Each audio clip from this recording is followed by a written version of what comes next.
is not just a customary thing. This is an act of obedience on the most blessed day of the week for us as Muslims. So please, inshallah, let us move forward, fill in the gaps, so that those who are coming after us, inshallah, could accommodate themselves. Lastly, inshallah, we pray to Allah subhanahu wa ta'ala for all those who've passed on, as Brother Nafis announced. May Allah subhanahu wa ta'ala forgive their sins, elevate their ranks, grant them Jannah al-Firdaus al-A'la, and give patience to their family members left behind.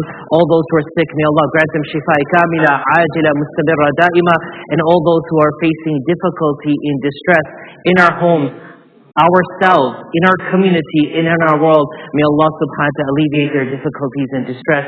Ameen ya Rabbil Alameen.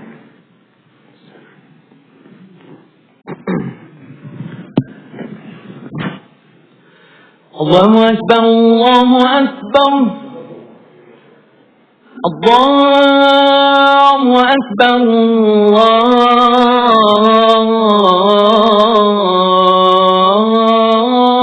Allahu Akbar. Ashhadu an la ilaha illallah. Ashhadu an la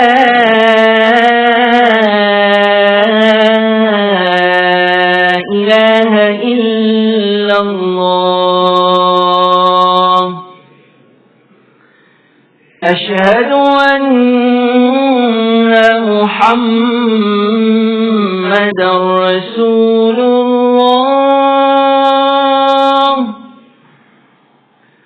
Ashhadu anna Muhammadar Rasulullah.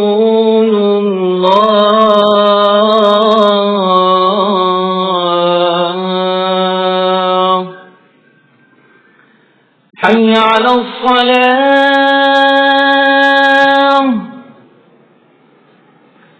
hayya 'ala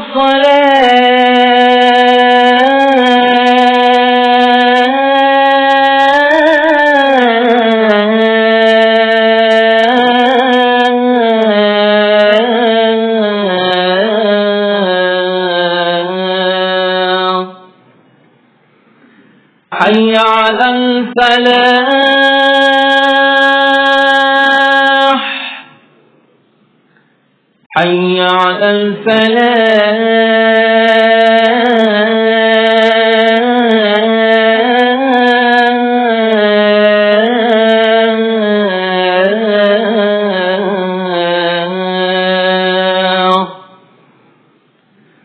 الله أكبر، الله أكبر، لا إله إلا الله، لا إله إلا الله.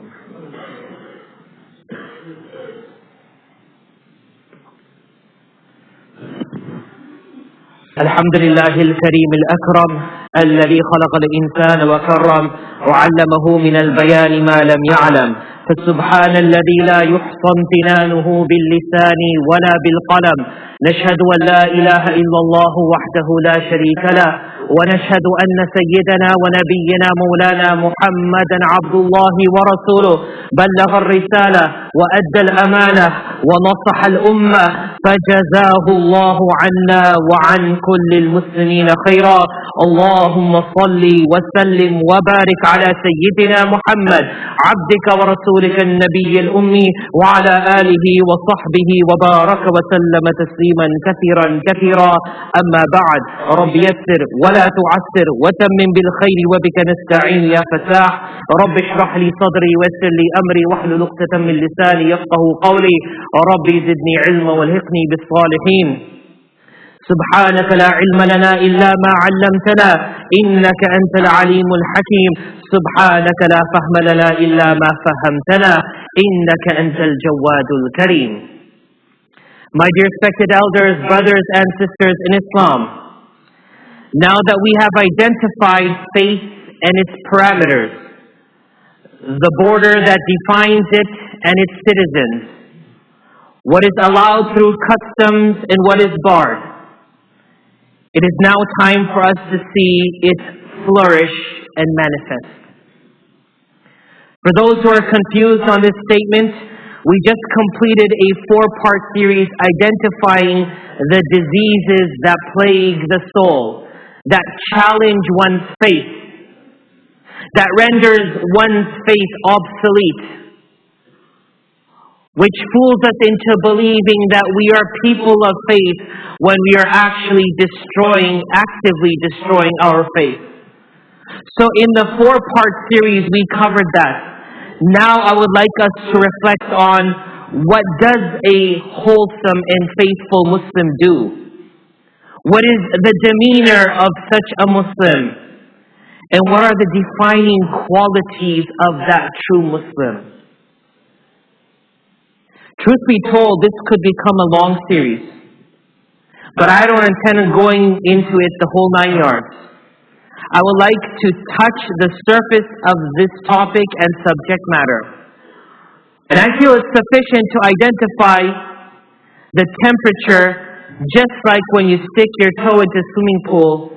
It gives you the answer whether you want to really jump in or stay out.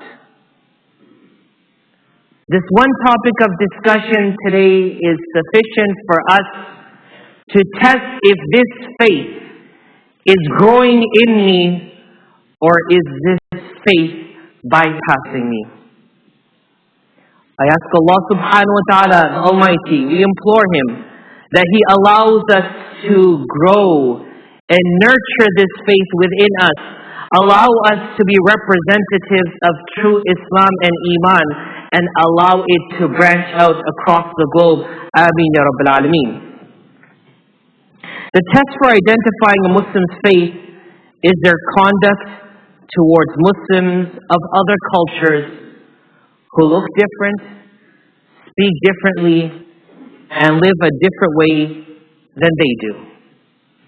In particular, I'm referring to the convert community here in America, and especially the African American Muslim community of this country.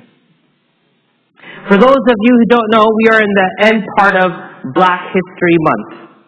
It is a time in our nation when Americans celebrate the rich history of African Americans who, despite the illegal trade of slaves that resulted in the slavery which built this nation of ours, shined without failure. The Martin Luther King Jr.'s, the Rosa Parks, the Hank Aaron's, the Ira Aldridge's, the Muhammad Ali's, the Richard Allens, the Marian Andersons, the Maya Angelos, the Arthur Ashes, and the Malcolm X's. There's so many people.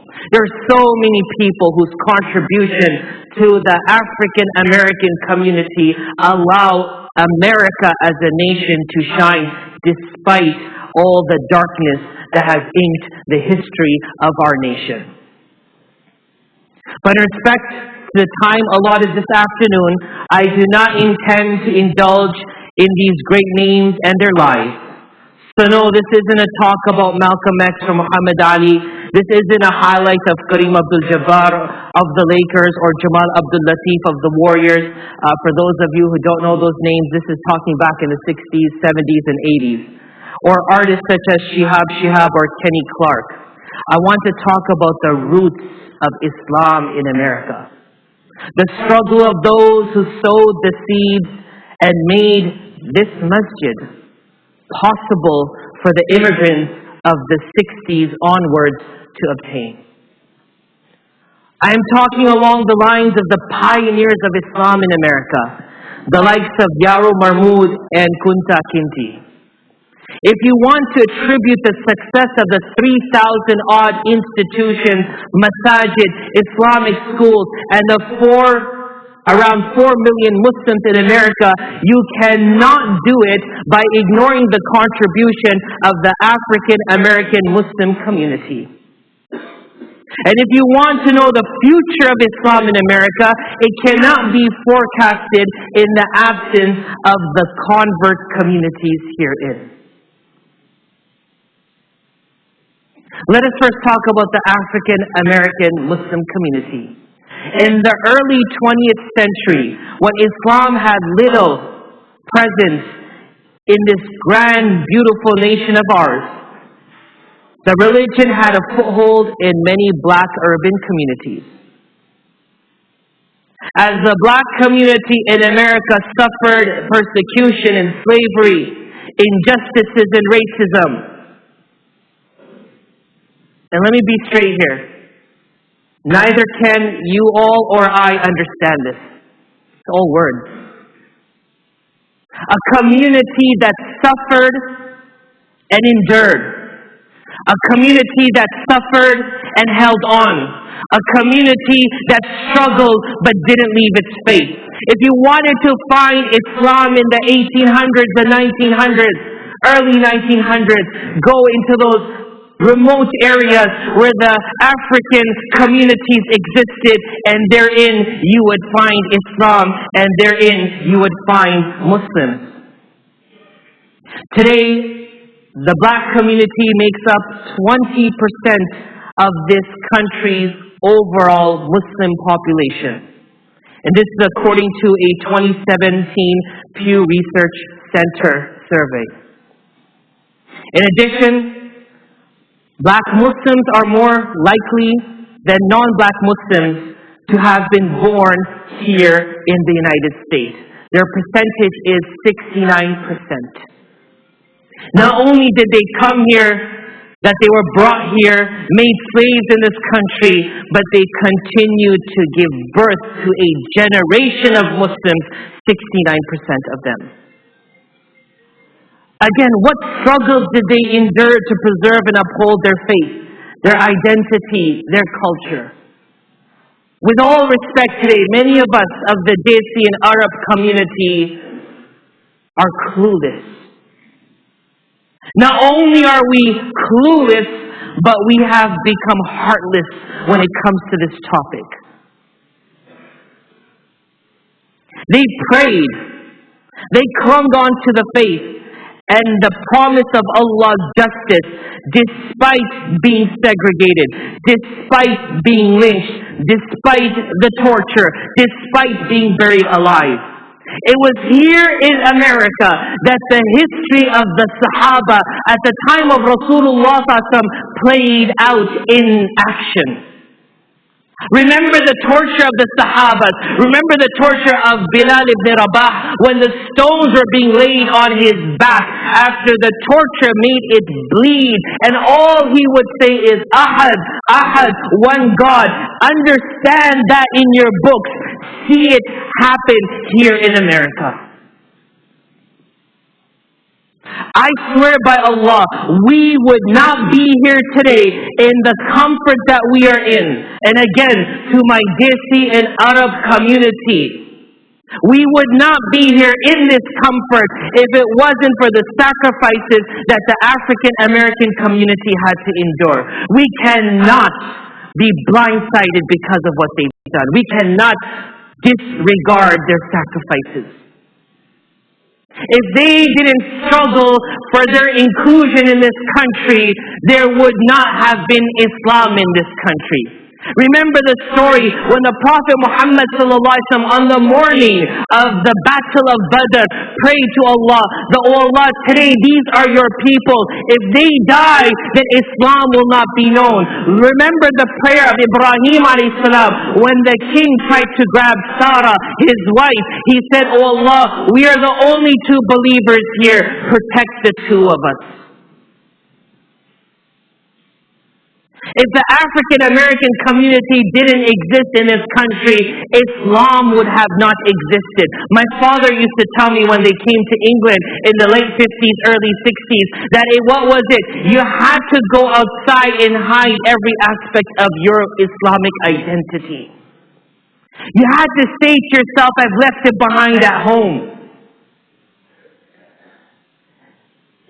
I don't think my father or I would have preserved Islam with 10% of the sacrifices that the African American community endured for the sake of the platform we have today.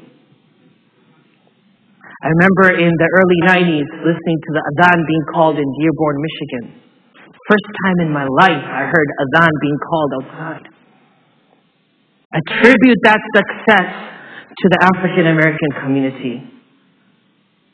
The mosques are sprouting up across this nation. The Islamic schools, the institutions. It is all not because of your wealth, with all respect.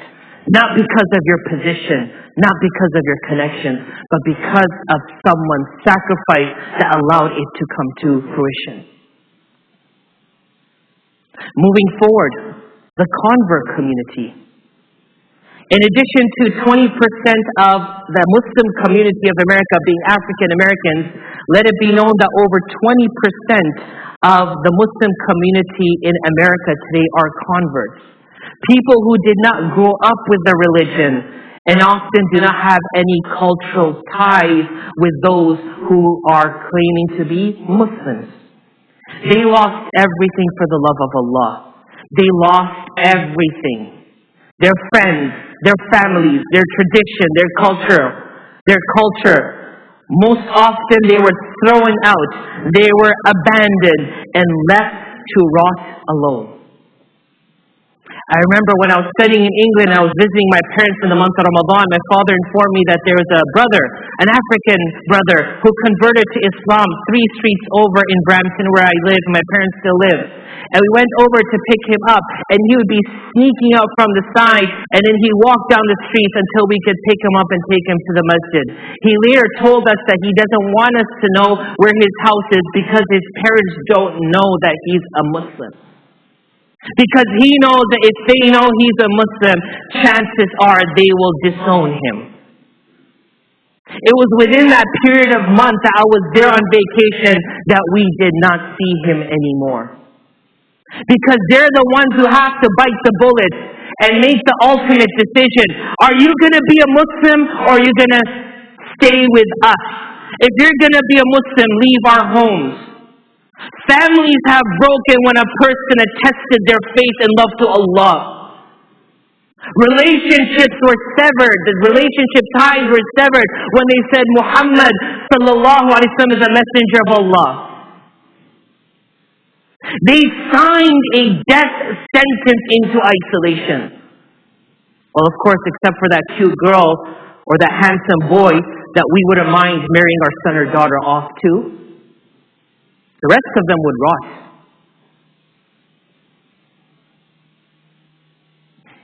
I can say this as someone who has roots to India. As we witness the faith of Indian Muslims being challenged under the current regime, I need us all to realize that this challenge is 100 times more for each Muslim convert. They instantaneously became foreigners in a land that they call their own. And as they're willing to give up everything and more, the question then arises, what to? They leave it all. They jump. But what are they jumping towards? They abandon ship only to fall in the mouth of the shark who's waiting to divulge them and just chew them up. The same Muslim communities that stand up and say, Takbir, Allahu Akbar 3 times when someone takes the Shahada will be the first one to distance themselves from them when they're in the next prayer.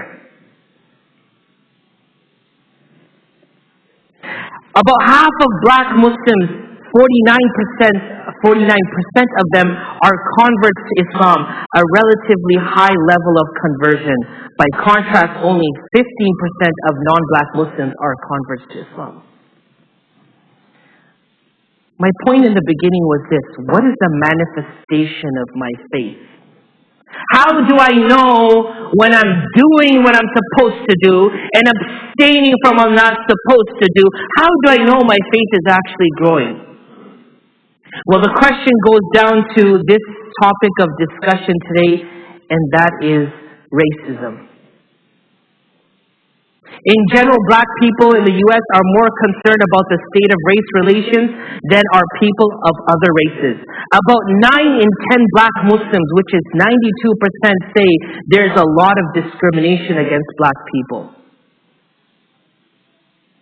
And that is in comparison to 78% of black Christians and 66% of non-black Muslims.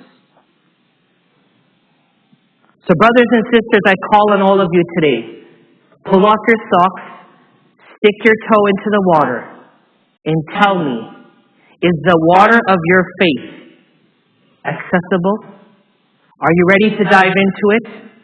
Or is it too cold for you to jump in as yet? How much do I care about the roots of Islam in the torchbearers of the future?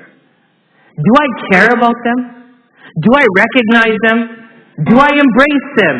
Or do I hate on them, separate myself from them, or distance myself from any affiliation with them?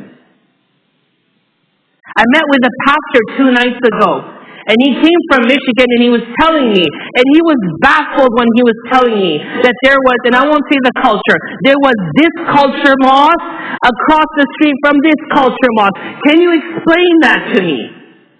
And this was our first meeting. I couldn't answer him because I myself, growing up in Canada, have seen too much of that.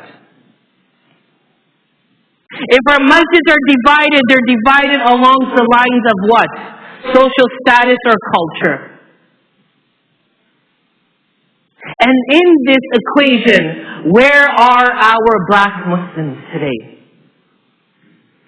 Truth be told, they're continuing to suffer under Islam as they were suffering to an extent.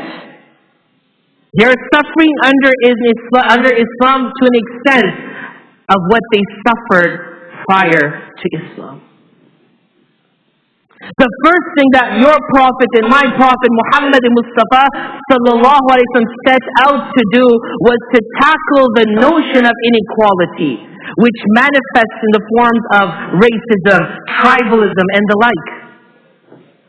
The Prophet Muhammad sallallahu alaihi wasallam would rebuke his companions if they ever denigrated people because of their race. The fact that we don't have a comfortable space for our converts in our masajid today is evidence of the fact that we have abandoned what the Prophet Muhammad set out to tackle. We have allowed it to return back into our communities. I've met so many converts. I've listened to their cries of pain. I've listened to their lives and what they had before Islam and the sacrifices that resulted in them being on the streets today. We call ourselves Muslims. We call ourselves people of faith. Show it to me.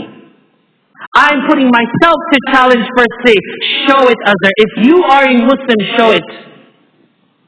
But no. My da'wat consists of my people. My celebration consists of my own kind. I will mourn with the people of my nation.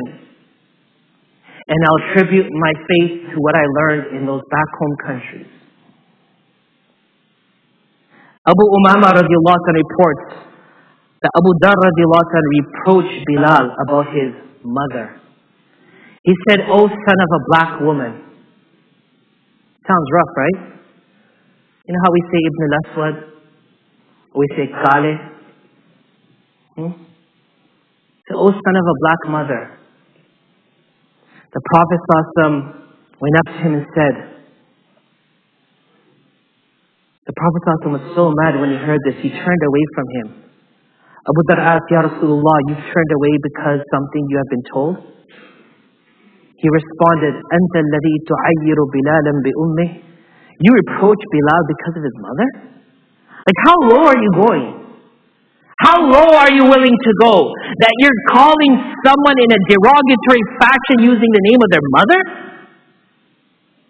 We talk about the injustices in our world. We talk about the injustices of Palestine and Israel. We talk about the injustices of the Hindus of India and Muslims. We talk about Burma and China and the Uyghurs. What's happening in us? I want us to forget these stories for now. Billah, I want us to forget those stories. Because you and I can't make a difference there if we can't show difference here. A masjid is where blacks come and whites come and all Muslims come because this is Allah's house. If you have a son and daughter and someone who's black or white approaches you, and they're not your Brad Pitt or your Jennifer Aniston type looking people, are you willing to give your son or daughter to them? No. But they're Muslims. They're people of character. They're people of sacrifice. But no. We have to stick to our culture. That's when Islam comes in. Oh, no. We have to follow our culture. We need people who are strong in their Islam. And they're weak. They jumped off a cliff without a bungee rope and they're weak. MashaAllah. The Prophet Muhammad said to him then, وَالَّذِي أنزل الكتاب على محمد صلى الله عليه وسلم ما لأحد علي فضل إلا بعمل إن أنتم إلا كصف الساعة. By the one who revealed the book on Muhammad صلى الله عليه وسلم, none is virtuous over another except by righteous deeds. You have not but an insignificant amount. He's saying, oh Abu Dhar, who do you think you are? Abu Dhar is better than all of us. He's better than all of us combined and the pious ones of us also. But the Prophet ﷺ said, virtue is what defines us. Color isn't what defines us. Piety is what defines us, not how much money you have in the bank. And you, O Abu Dhar, don't have much. So how dare you say this to Bilal? We read verses to the world when we go to interfaith gatherings and we preach to the society. Ya ayyuhan nas, inna khalaqnakum min dhakarin wa untha waj'alnakum shu'uban wa qaba'ila lita'arafu. We say that, O mankind, Allah says that we've created you from a single pair of male and female, and we made you into nations and tribes that you may know each other. Brothers and sisters, how much do we know each other? Before we want the non-Muslims to know us, do we as Muslims know each other? May Allah subhanahu wa ta'ala forgive us. May Allah subhanahu wa ta'ala rectify our actions, our thoughts, what's in our heart, what's in our tongue, what we do, and how we manifest our ways. May Allah subhanahu wa ta'ala allow us to do what is good and what is right. Ameen Rabbil Alameen.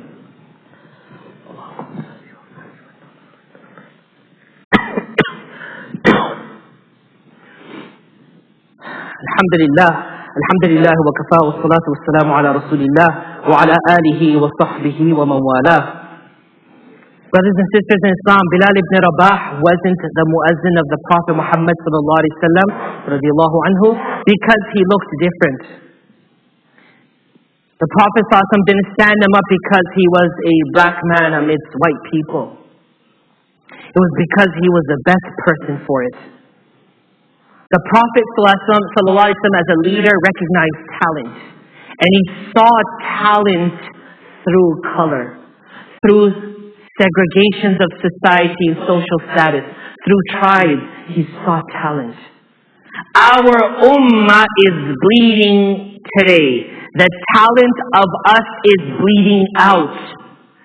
We are losing each other because of the false lines and borders that we have created that define the purity of Islam. Our current day struggles with race in our communities and with the African American community is evident by the fact that the black community and the convert community do not feel comfortable in what we call the houses of worship. Check in your dialysis stuff. Where are the bulk of the African American converts? They are praying alone. They are celebrating alone. They are worshiping alone. We claim they don't understand us. They don't understand our fil and our garam masala, and our biryani and our makluba. No, you don't understand them. I plead to our next generation that they do not keep these lines going, but they actively erase these lines. Part of my vision for 2020 here in the Islamic Association of Collin County is to create a convert hub. In the last year, 24 people converted to Islam here in our masjid. And we are working, inshallah, slowly but diligently to ensuring that this masjid, your family's masjid, our community's masjid becomes an ideal model for the rest of this world. of how we embrace each person, how we give comfort to each person, how we look out for the people that we don't know. It is time to break the walls of our culture. It is time to break the barriers of our friendship.